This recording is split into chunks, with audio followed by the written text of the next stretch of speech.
Peace and power. Now listen to the cicadas for a minute.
Okay.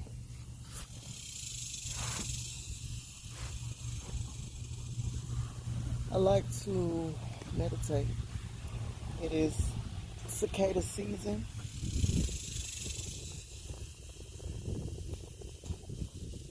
They are mating. And I'm going to do a video on the cicadas so you can feel what I feel.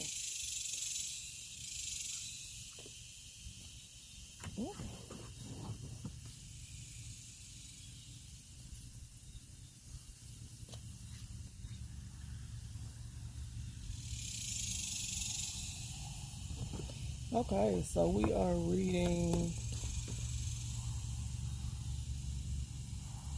How to Win Friends and Influence People. And this is a very popular book because it's been in print for 80 years. And also, it's the only book you need to lead you to success. We're going to read it a couple of times, maybe 3. And it's written by Dale Carnegie. The reason why I chose this book is because it came up in a Netflix series that I was watching called Manifest. Alright, so we are going to read, I've read this book up to probably chapter 3. I'm going to read it with you all. It holds me accountable. So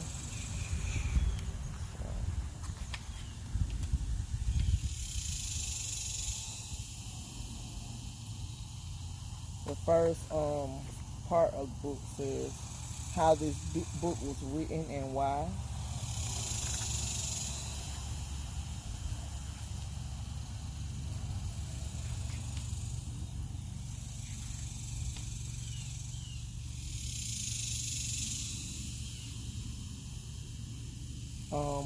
The next part will be 9 suggestions to get the most out of this book.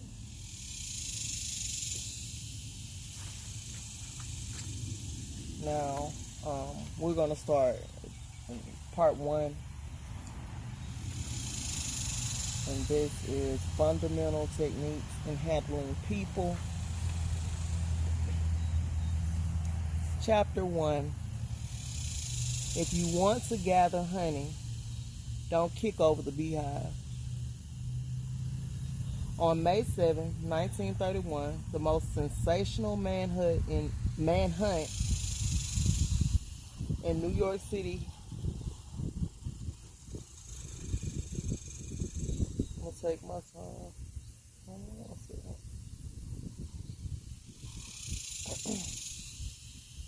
And I'm going to take a sip of water.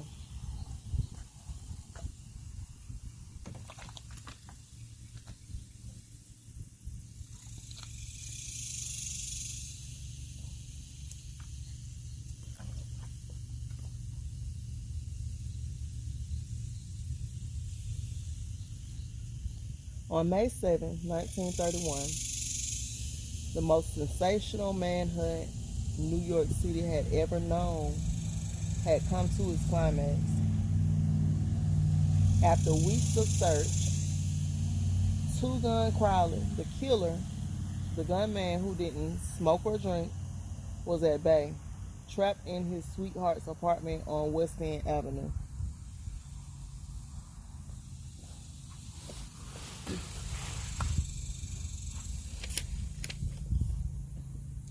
"150 policemen and detectives laid siege to his top-floor hideaway. They chopped holes in the roof. They tried to smoke out Crowley, the cop killer, with tear gas. Then they mounted their machine guns on surrounding buildings, and for more than an hour of New York's fine residential areas reverberated with the crack of pistol fire and the rat-tat-tat of machine guns. Crowley, crouching behind an overstuffed chair, fired incessantly at the police.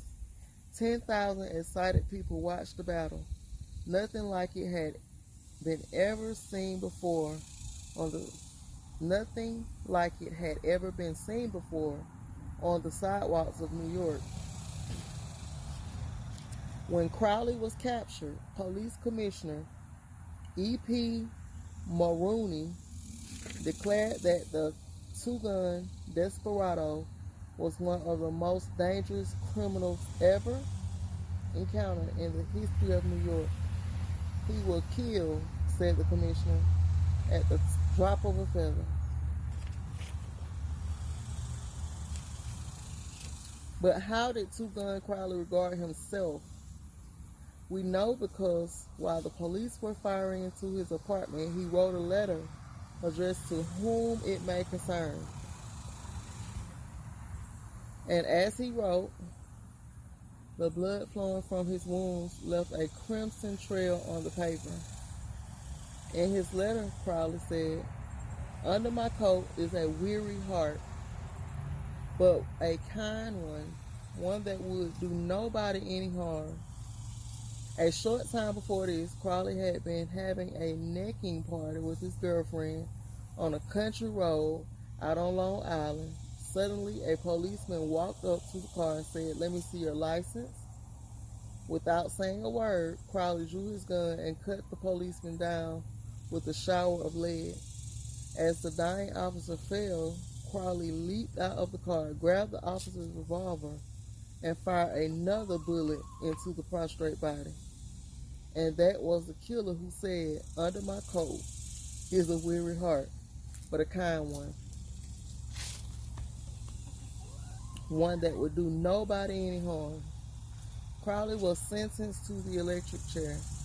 When he arrived at the death house in Sing Sing, did he say, "This is what I get for killing people"? No, he said, "This is what I get for defending myself."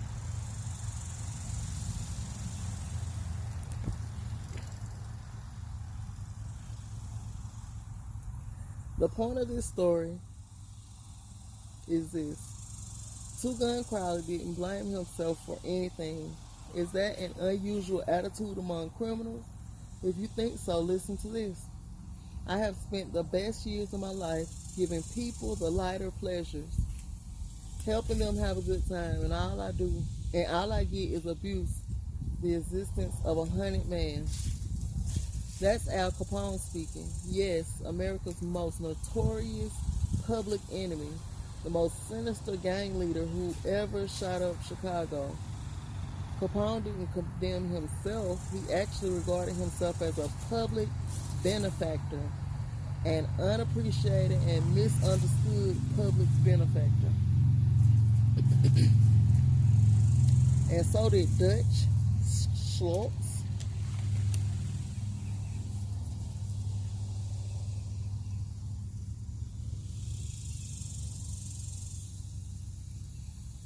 One second. And so did Dutch Schultz, or Schlitz, before he crumbled up under gangster bullets in Newark. Dutch Schultz, one of New York's most notorious rats, said in a newspaper interview that he was a public benefactor, and he believed it. I have had some interesting correspondence with Lois Laws, who was warden of New York's infamous Sing Sing prison for many years.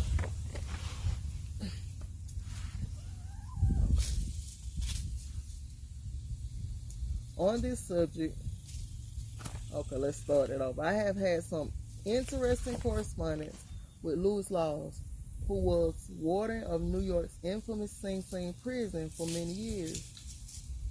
On this subject, and he declared that few of the criminals in Sing Sing regard themselves as bad men. They are just as human as you and I. So they rationalize, they explain, they can tell you why they had to crack a safe or be quick on the trigger finger. Most of them attempt by a form of reasoning, fallacious or logical, to justify their antisocial acts, even to themselves, consequently maintaining that they should never have been in prison at all. If Al Capone, Two Gun Crowley, and Dutch Schultz, and the desperate men and women behind prison walls don't blame themselves for anything, what about the people with whom you and I come into contact? John Wanamaker, founder of the stores that bear his name, once confessed, I learned 30 years ago that it is foolish to scold. I have enough trouble overcoming my own limitations without fretting over the fact that God has not seen fit to distribute evenly the gift of intelligence. Wanamaker learned this lesson early, but I personally had to blunder through this old world for a third of a century before it even began to dawn upon me that 99 times out of 100, people don't criticize themselves for anything, no matter how wrong it may be. Criticism is futile because it puts a person on the defensive and usually makes him strive to justify himself. Criticism is dangerous because it wounds a person's precious pride, hurts his sense of importance, and arouses resentment. B.F. Skinner, the world famous psychologist, proved through his experiments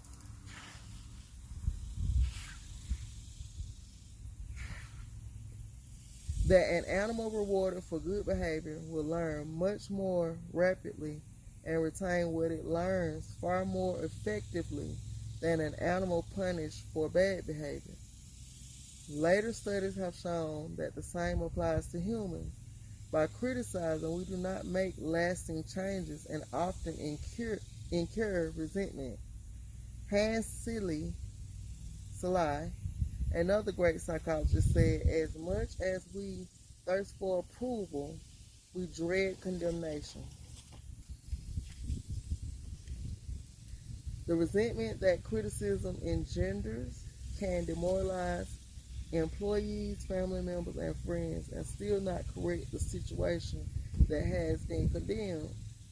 George B. Johnson of Enid, Oklahoma, is the safety coordinator for an engineering company. One of his responsibilities is to see that employees wear their hard hats whenever they are on the job in the field. He reported that whenever he came across workers who were not wearing hard hats, he would tell them with a lot of authority of the regulation and that they must comply. As a result, he would get sullen acceptance, and often after he left, the workers would remove the hats. He decided to try a different approach. The next time he found some of the workers not wearing their hard hat, he asked them if the hats were uncomfortable or did not fit properly. Then he reminded the men in a pleasant tone of voice that the hat was designed to protect them from injury and suggested that it always be worn on the job. The result was increased compliance with the regulation with no resentment or emotional upset.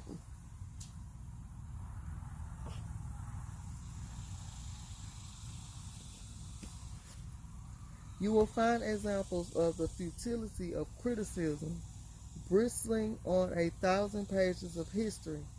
Take, for example, the famous quarrel between Theodore Roosevelt and President Taft, a quarrel that split the Republican Party, put Woodrow Wilson in the White House, and wrote bold, luminous lines across the First World War and altered the flow of history. Let's review the facts quickly. When Theodore Roosevelt stepped out of the White House in 1908, he supported Taft, who was elected president. Then Theodore Roosevelt went off to Africa to shoot lions. When he returned, he exploded. He denounced Taft for his conversation. He denounced Taft for his conservatism, tried to secure the nomination for a third term himself, formed the Bull Moose Party, and all but demolished the GOP. In the election that followed, William Howard Taft and the Republican Party carried only 2 states, Vermont and Utah, the most disastrous defeat the party had ever known. Theodore Roosevelt blamed Taft, but did President Taft blame himself? Of course not. With tears in his eyes, Taft said, "Psst,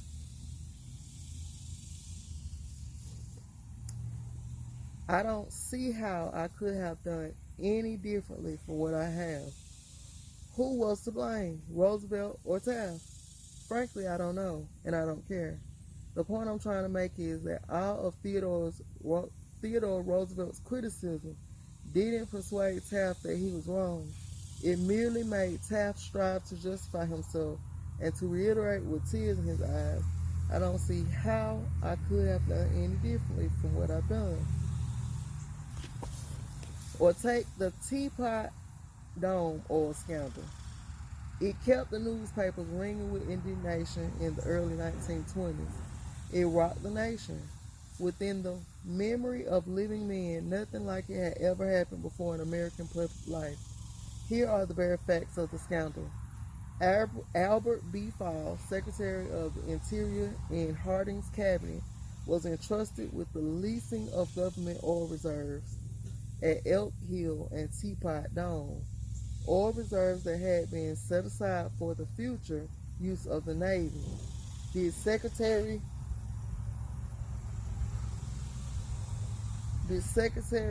Fall permit competitive bidding? No, sir. He handed the fat, juicy contract outright to his friend Edward L. Dehoney. And what did Dehoney do? He gave Secretary Fall what he was pleased to call a loan of $100,000. Then, in a high-handed manner, Secretary Fall ordered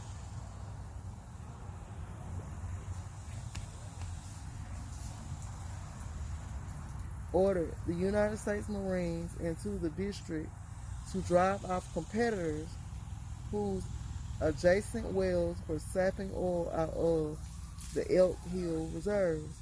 These competitors, driven off their ground at the ends of guns and bayonets, rushed into court and blew the lid off the Teapot Dome scandal. A stench arose so vile that it ruined the Harding administration.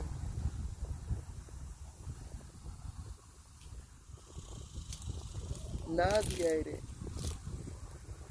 an entire nation threatened to wreck the Republican Party and put Albert B. Fall behind prison walls. I'm sorry, y'all. Fall was condemned viciously, condemned as few men in public life have ever been. Did he repent? Never. Years later, Herbert Hoover intimidated in a public speech that President Harding's death had been due to mental anxiety and worry because a friend had betrayed him. When Mrs. Fall had heard that, she sprang from her chair. She wept. She shook her fist at fate and screamed, "What? pardon betrayal by fall. No, my husband never betrayed anyone. This whole house is full of gold. This whole house full of gold would not tempt my husband to do wrong. He is the one who had been betrayed and led to the slaughter and crucified. There you are, human nature in action. Wrongdoers blaming everybody but themselves. We are all like that. So when you and I are tempted to criticize someone tomorrow, let's remember Al Capone, Two Gun Crowley, and Albert Fall. Let's realize that criticism are like homing pigeons. They always return home. Let's realize that the person we are going to correct and condemn will probably justify himself or herself and condemn us in return. Or like the gentle Taft will say, I don't see how I could have done any differently from what I have. Y'all, this is a lot. I'm gonna take some water. Whew.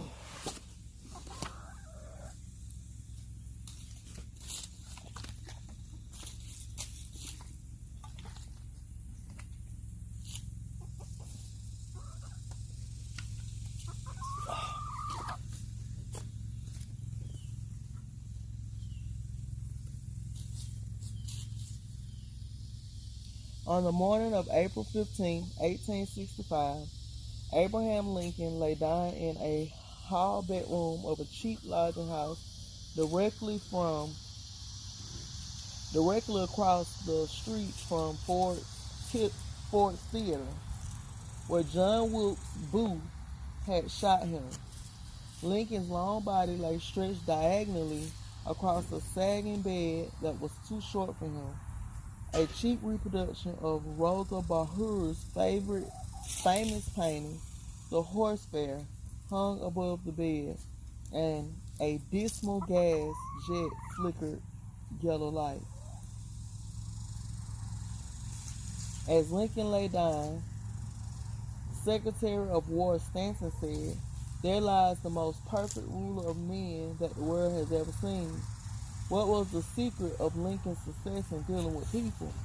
I studied the life of Abraham Lincoln for 10 years and devoted all of 3 years to writing and rewriting a book entitled Lincoln the Unknown. I believe I have made as detailed and exhaustive a study of Lincoln's personality and home life as it possible for any being to make. I made a special study of Lincoln's method of dealing with people. Did he indulge in criticism? Oh, yes.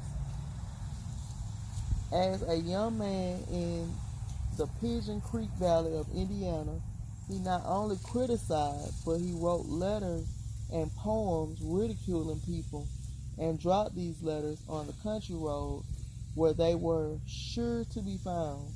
One of the letters aroused resentments that burned for a lifetime. Even after Lincoln had become a practicing lawyer in Springfield, Illinois, he attacked his opponents openly in letters published in the newspapers. But he did this just once too often.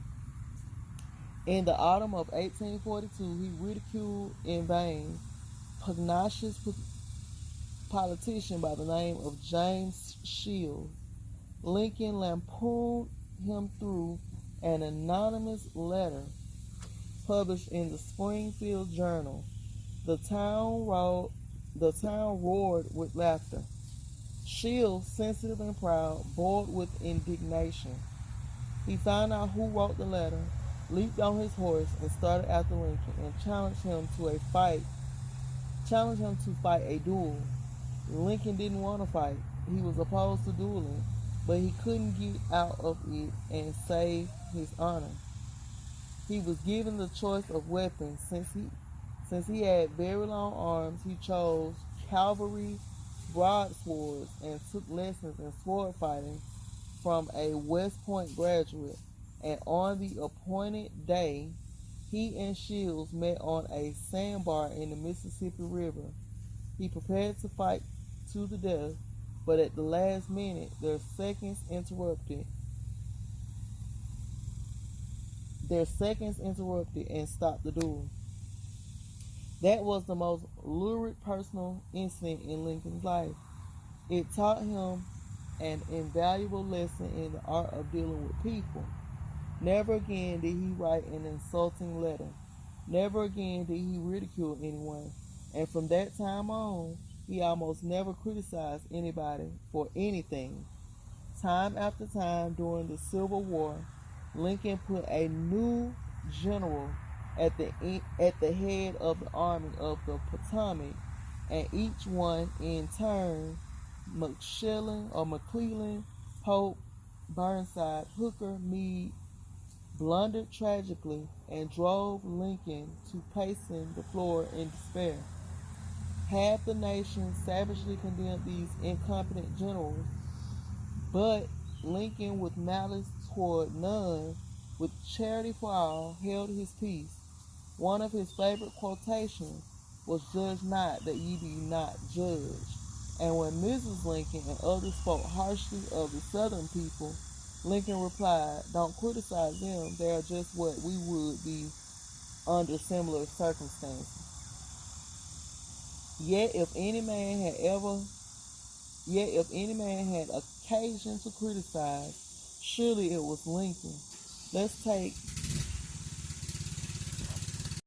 Okay, I had to cut off the video because my neighbor came out to cut his grass. So, and when Mrs. Lincoln and others spoke harshly of the Southern people, Lincoln replied, "Don't criticize them. They are just what we would be under similar circumstances." Yet if any man ever occasioned to criticize, surely it was Lincoln. Let's take just one illustration. The Battle of Gettysburg was fought during the first 3 days of July 1863. During the night of July 4th, Lee began to retreat southward while storm clouds deluged the country with rain. When Lee reached the Potomac with his defeated army, he found a swollen, impassable river in front of him and a victorious Union army behind him. Lee was in a trap. He couldn't escape. Lincoln saw that.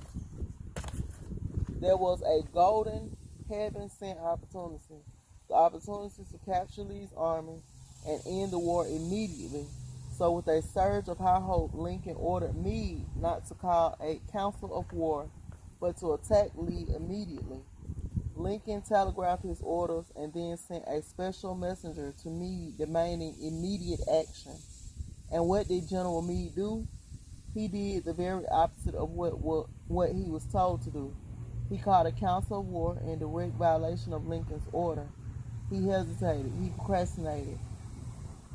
He telegraphed all manner of excuses. He refused point blank to attack Lee. Finally, the waters receded and Lee escaped over the Potomac with his forces. Lincoln was furious. "What does this mean?" Lincoln cried to his son Robert. "Great God, what does this mean? We had them within our grasp and had only to stretch forth our hands, and they were ours. Yet nothing that I could say or do could make the army move. Under the circumstances, almost any general could have defeated Lee. If I had gone up there, I could have whipped him myself." In bitter disappointment, Lincoln sat down and wrote Meade this letter. And remember, at this period of his life, Lincoln was extremely conservative and restrained in his phraseology. So this letter coming from Lincoln in 1863 was a tantamount to the severest rebuke.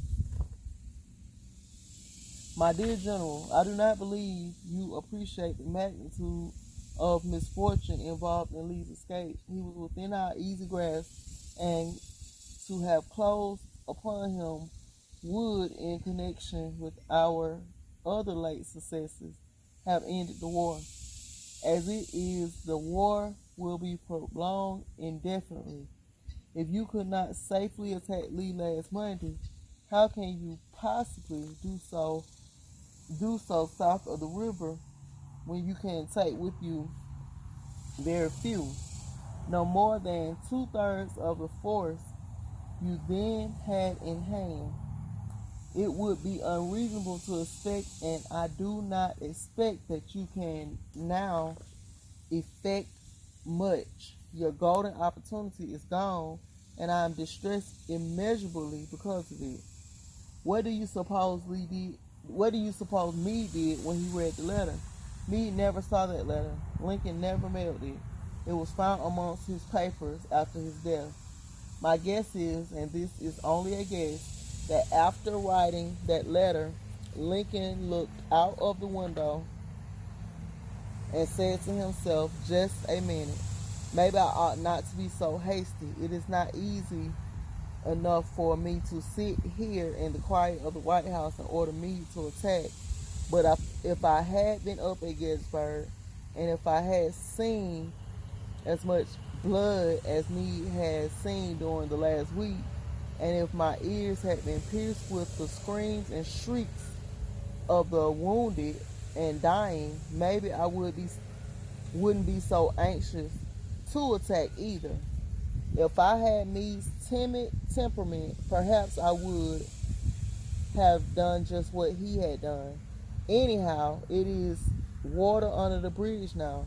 If I send this letter, it will relieve my feelings, but it will make Meade try to justify himself. It will make him condemn me. It will arouse hard feelings, impair all his further usefulness as a commander, and perhaps force him to resign from the army. So, as I have already said, Lincoln put the letter aside, for he had learned by bitter experience that sharp criticisms and rebukes almost invariably end in futility. Theodore Roosevelt said that when he, as president, was confronted with a perplexing problem, he used to lean back and look up at a large painting of Lincoln which hung above his desk in the White House and ask himself, what would Lincoln do if he were in my shoes? How would he solve this problem? The next time we are tempted to admonish somebody, let's pull a $5 bill out of our pocket, look at Lincoln's picture on the bill, and ask, how would Lincoln handle the problem if he had it?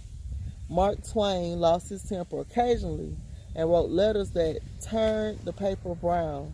For example, he once wrote to a man who had aroused his ire, the thing for you is a burial permit.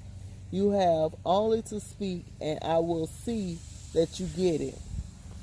On another occasion, he wrote to an editor about a proofreader's attempt to improve my spelling and punctuation. He ordered, set the matter accordingly to my copy hereafter and see that the proofreader retains his suggestions in the mush of his decayed brain.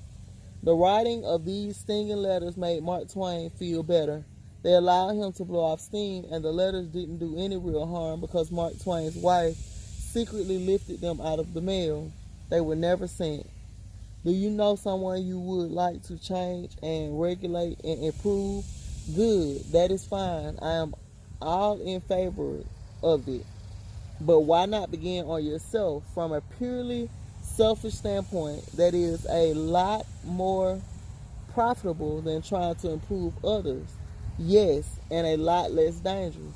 Don't complain about the snow on your neighbor's roof, said Confucius, when your own doorstep is unclean. When I was still young and trying hard to impress people, I wrote a foolish letter to Richard Harding Davis, an author who once loomed large on the literary horizon of America. I was preparing a magazine article about authors, and I asked Davis to tell me about his method of work. A few weeks earlier, I had received a letter from someone with this notation at the bottom: dictated but not read. I was quite impressed. I felt that the writer must be very big and busy and important. I wasn't the slightest bit busy, but I was eager to make an impression on Richard Harding Davis, so I ended my short note with the words, dictated but not read. He never troubled to answer the letter. He simply returned to me with this scribbled He simply returned to me with this scribble across the bottom. Your bad manners are exceeded only by your bad manners. True, I had blundered and perhaps I deserved this rebuke, but being human, I resented it. I resented it so sharply that when I read the death of Richard Harding Davis 10 years later, the one thought that still persisted in my mind, I am ashamed to admit, was the hurt he had given me. If you and I want to stir up resentment tomorrow that may rankle across the decades and endure until death, just let us indulge in a little stinging criticism, no matter how certain we are that it is justified. When dealing with people, let us remember we are not dealing with creatures of logic. We are dealing with creatures of emotion, creatures bristling with prejudices, and motivated by pride and vanity. Oh, shoot. Yeah, I'm going to continue later.